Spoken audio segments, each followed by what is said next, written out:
Thank you all once again for allowing me to, not as guinea pigs that are listening to my presentations and productions on the subject resilience, but allowing me the time to practice presenting not just a message or what I understand as my purpose.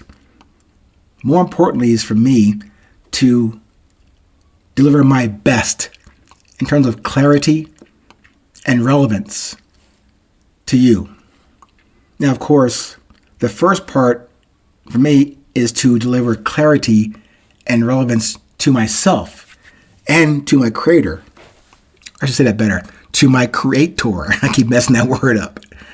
I need to do that first to then enunciate it clearly enough for me to hear it, for him to hear it, and then for you to hear it.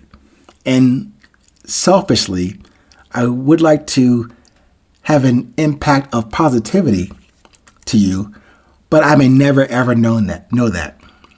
But I must thank you for allowing me the opportunity to not just practice, although it is for me a discipline that that I am putting into practice to practice.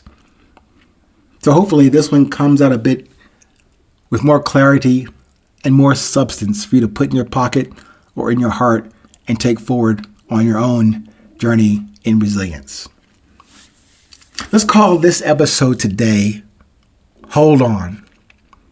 Again, pardon me, whenever I am inspired or have a topic to put into this format, I always somehow come into and revolve around what drives me, which is music. I think, dating myself, I think back in the 70s, I think it was Mr. Jeffrey Osborne.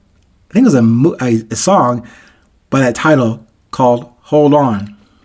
Now, again, I am an aspiring, still novice trumpeter, and in no way do I have the voice to sing anything. I'm going to try and put something out there about the theme or the melody of that song called Hold On. If I can find it, I'll insert it here and you can hear that just as a sidebar of interest.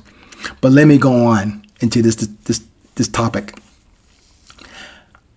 There is not much that you can hold on to in this life. As I have mentioned before, you and I really don't own anything. Not in the way those elites and the World Economic Forum want us to believe and to accept. Not that. All the stuff and the baubles and clothes and jewelry and money that we haven't or don't have much of, we don't really own any of those things. Let's put this in a clearer context. Let's put those external things regarding ownership to the side for a moment. Neither you nor I own our respective lives. The life that you have right now, and just like that car in your driveway, that diamond ring on your finger, or that person wrapped around your other finger, you can never own any of that. Just like your life. That internally and other things you hold on to externally, you treat them like they represent your life. Even things you have internally and those things you hold on to physically, externally, you treat them like they represent the compilation, the completion of your life. And those things that I'm mentioning to you, including what's internal to you, what's inside your body, and definitely what's outside your body, all that can be taken away in the blink of an eye. So, why do I say that? Stay with me on the blink of an eye thing. eye contact.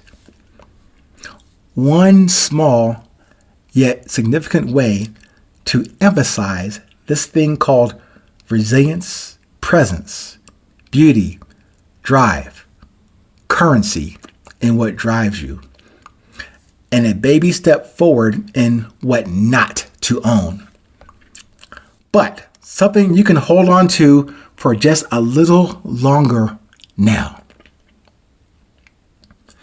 I have reminded myself, and hopefully you as well, about the importance of consistent presence. Not just in presenting or demonstrating your presence. I mean the self-discovery and continued development and maintenance of your presence every day and in every moment. That's the resilience I'm talking about, especially when someone's looking. Nope. Even especially when no one's looking. Eye contact. A seemingly elementary task or quality or habit to reconsider, but something that many of us today who are chosen to exist here and now, we tend to not do this out of embarrassment or exposure. Maybe if I don't fully engage the people that I meet in my journey, maybe I can not hold myself accountable or responsible for what I may say or do or may not say or may not do. Like, yeah, I was probably distracted. That's my out in that case of breaking eye contact.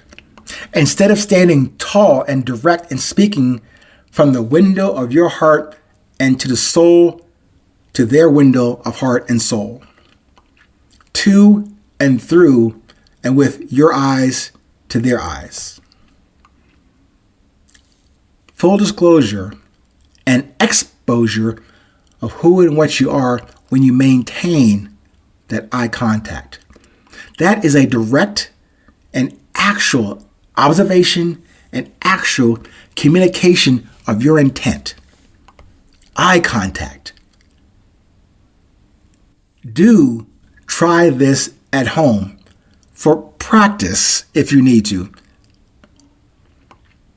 You still got to take it outside eventually, but maybe, like me, I need the time to rehearse this more often than not. And no, you can't own the eyes in your own head or in this life, but you can hold on with eye contact.